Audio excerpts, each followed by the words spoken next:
नमस्कार। आचार्य द्वितीय सेमेस्टर के चतुर्थ पत्र में ऋग्वेद भाष्य भूमिका का अध्ययन करेंगे। ऋग्वेद भाष्य भूमिका के पूर्व के अध्ययन में पूर्व पक्षी का कहना था कि अध्ययन विधि का क्षेत्र अर्थ ज्ञान पर्यंत ही सीमित है और इसके पुष्टिकरण के लिए उन्होंने कुछ सूत्र प्रस्तुत किए थे। अब सिद्धांत पक्षी इसका खंडन करते हैं। सिद्धांत पक्षी कहते हैं कि अध्ययन विधि का क्षेत्र अक्षर प्राप्ति तक ही सीमित है, न कि अर्थ ज्ञान पर्यंत। प्राप्तेस्तु गवादिवत् पुमर्थत्वात् विधिस्तदन्तः इति। सिद्धांत पक्षी कहते हैं गौ आदि की तरह प्राप्ति के पुरुषार्थ होने से विधि तदंत है। यथा फलभूतस्य क्षीरादेर हेतवो गवादयोपि पुरुषैः अर्थ्यन्ते, जैसे फलभूत क्षीर आदि के हेतु गौ आदि पुरुषों के द्वारा अर्थित होते हैं, तथा फलवत् अर्थावबोध हेतोः अक्षर प्राप्तेरपि पुरुषार्थत्वात् अध्ययन विधिरक्षर प्राप्त्यवसान अवगंतव्यः। उसी प्रकार फलयुक्त अर्थावबोध के हेतु अक्षर प्राप्ति के भी पुरुषार्थ होने से अध्ययन विधि को अक्षर प्राप्ति तक ही जानना चाहिए।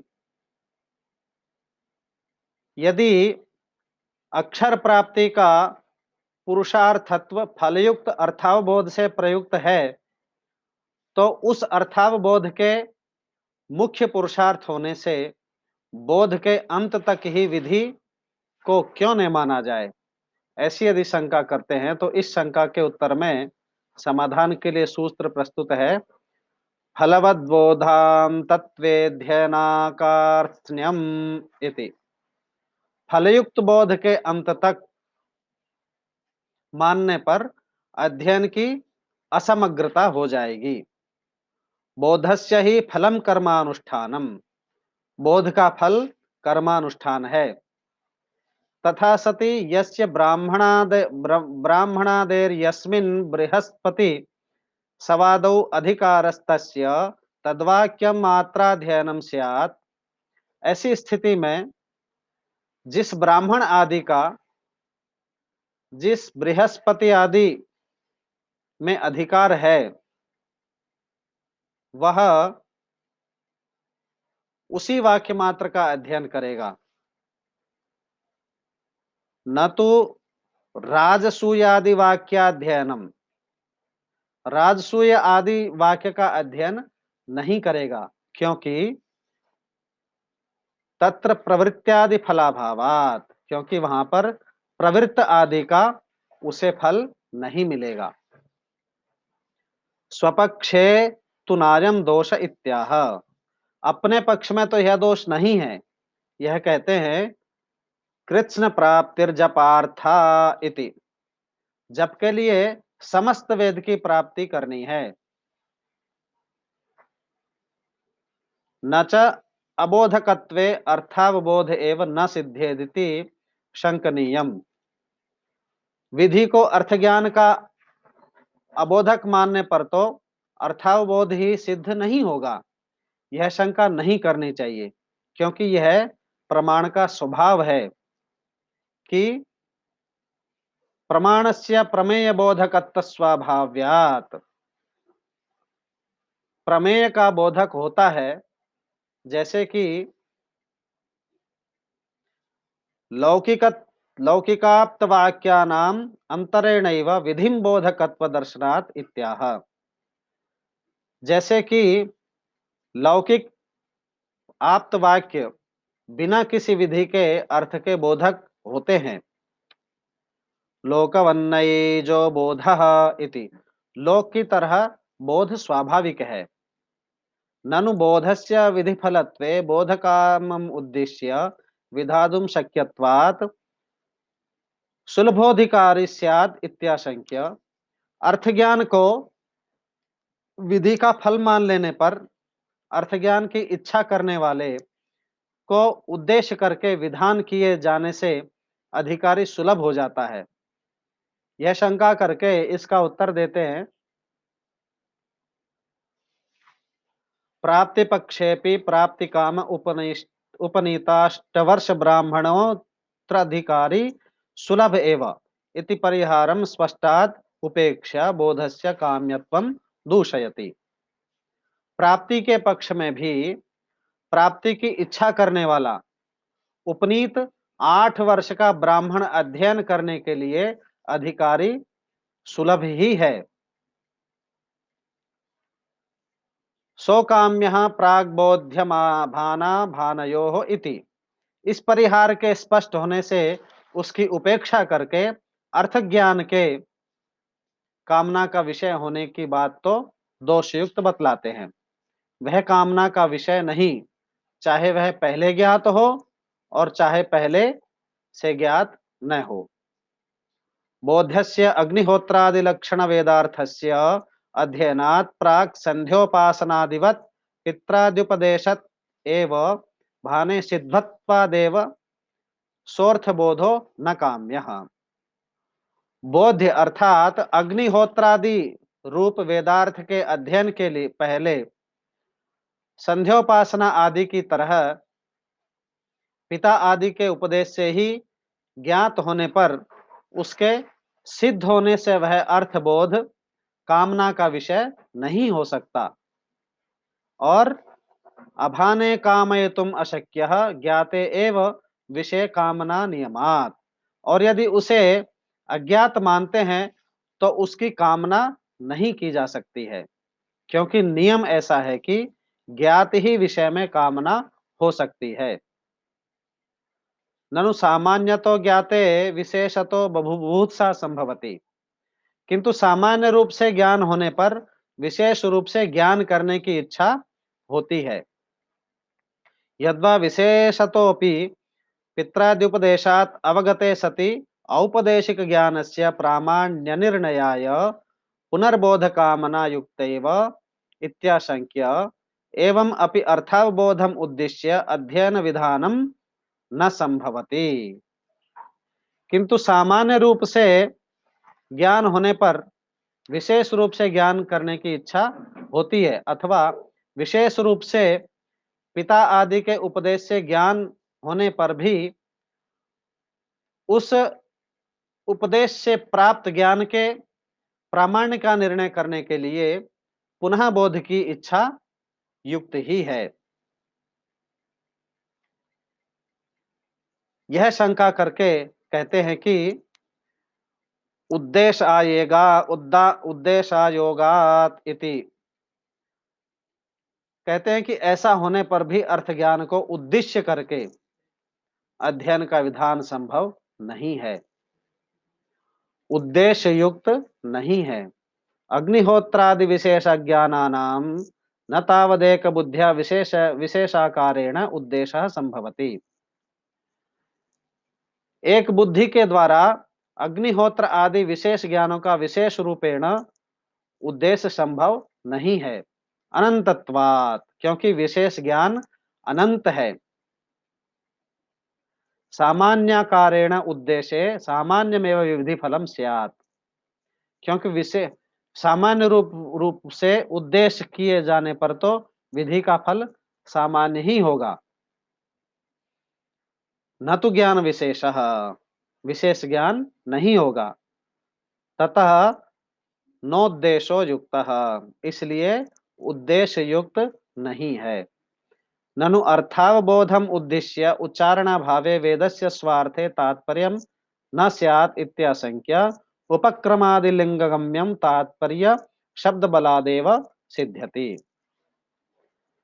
अर्थ ज्ञान को उद्देश्य करके उच्चारण न मानने पर तो वेद का अपने अर्थ में तात्पर्य ही नहीं होगा।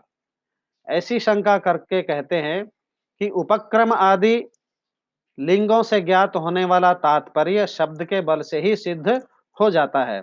जैसा कि सूत्र में बताया है, तात्पर्यम शब्दात इति। शब्द के बल से तात्पर्य हो जाता है। तर्हि अर्थ ज्ञानम उद्देश्य शब्दोच्चारणम लोके व्यर्थम स्यात्। इति चेत नः। यदि कोई कहे कि तब तो अर्थ ज्ञान को उद्देश्य करके शब्द का उच्चारण करना लोक में व्यर्थ होगा, तो हमारा उत्तर है कि ऐसी बात नहीं है। पुरुष संबंध कृत दोषाख्य प्रतिबंध परिहार्थत्वाद।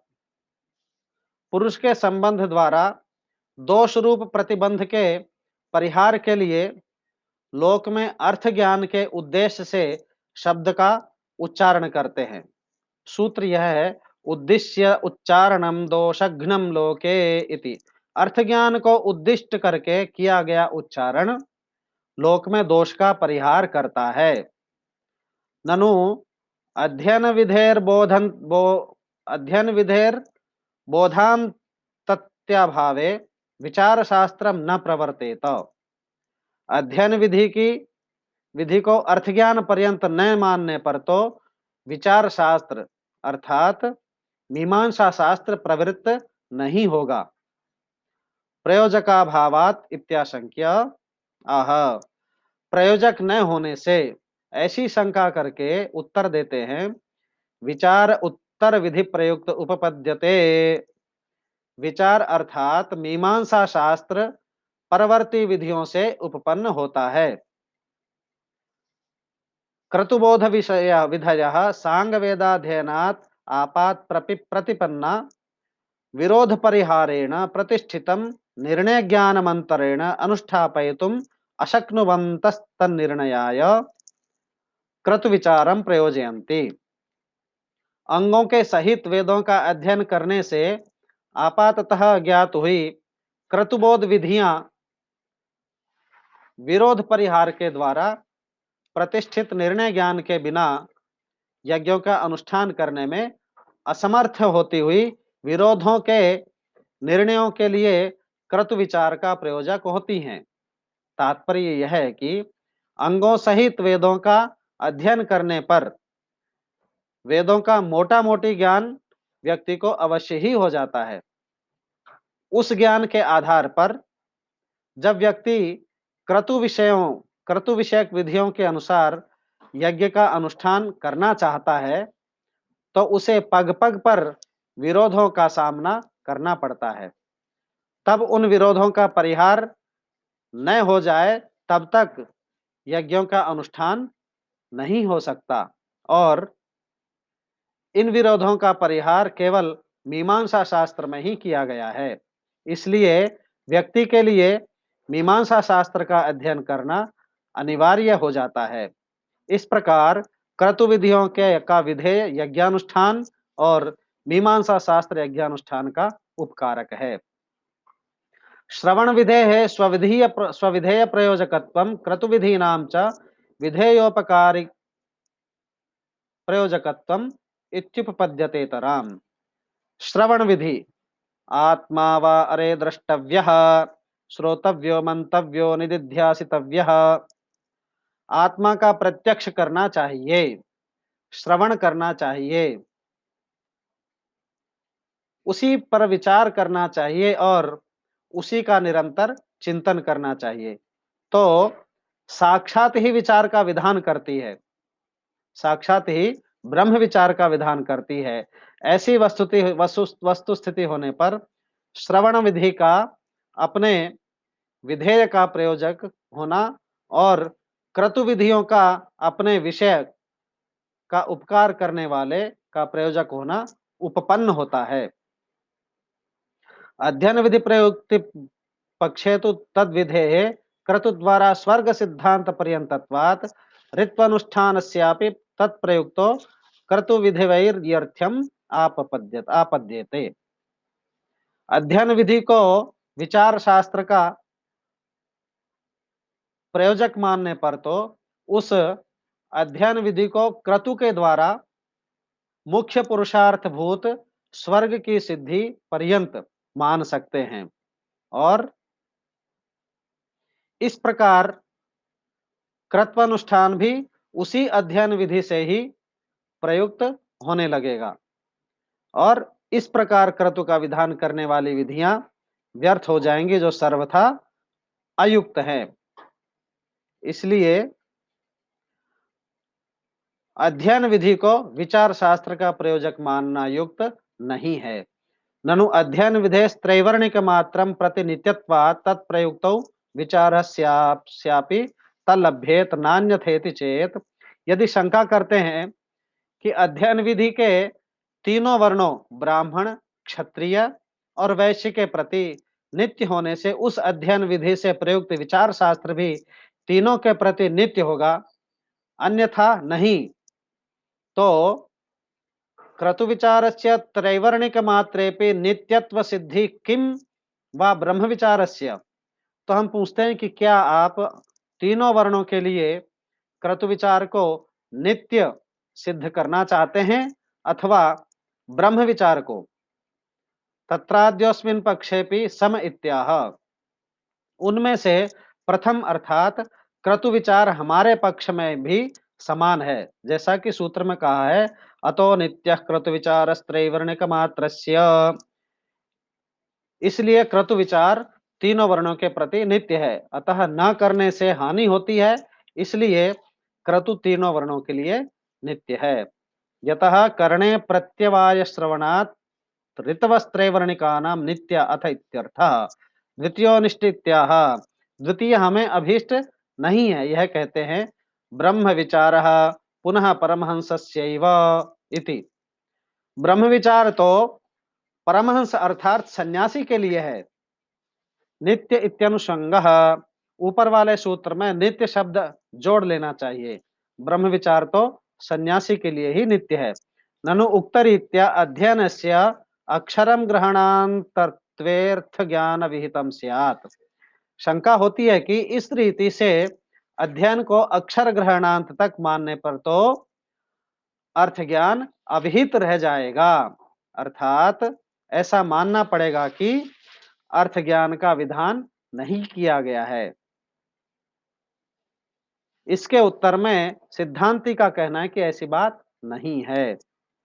वाक्यांतरेण तद्विधानात् ब्राह्मणेन निष्कारणो धर्मः षडंगो वेदोध्येयो ज्ञेयश्च इति तद्विधि तत्र निष्कारण शब्देन अध्ययन ज्ञानयोः काम्यत्वं निवार्यते।